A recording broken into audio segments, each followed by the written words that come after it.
C'est un verdict qui fera date dans le débat sur la fin de vie. Bernard Palot a été acquitté par la cour d'assises de l'Aube. Il a tué sa femme à sa demande car elle souffrait de son état de santé. Le jury l'a tout de même reconnu coupable d'assassinat. Le résumé de Kelly Lafin et Olivier Mayer. Enfin réunis, sans la crainte d'un retour en prison. Bernard Palot vient d'être acquitté. Une décision qui soulage et réconforte le septuagénaire et son fils.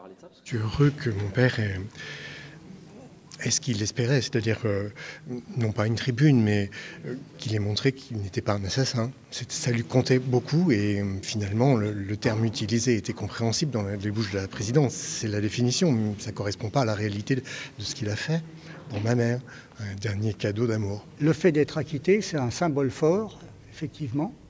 Je souhaite que ça fasse jurisprudence, que ça serve à éclairer un petit peu les débats sur la fin de vie, si difficile, et qui se présente pour beaucoup de personnes.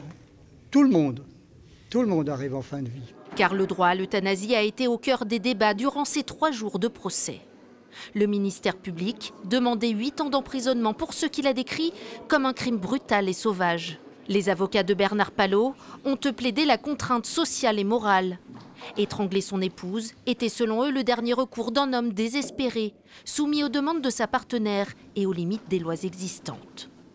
Un motif d'irresponsabilité retenu par la Cour.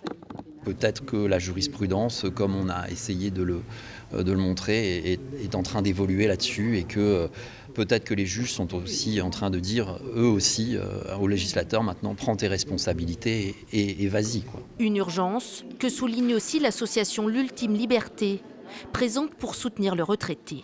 C'est dommage qu'il ait fait 1 an de prison avant, qu'il ait été obligé de passer par la casse-prison avant d'être acquitté. Qui devrait être sur le banc des accusés? C'est les politiques de droite comme de gauche qui n'ont pas, depuis des années, pris en compte l'évolution de la société. Cette décision de justice ne sera toutefois définitive que dans 10 jours. Durant ce délai, le parquet peut encore faire appel.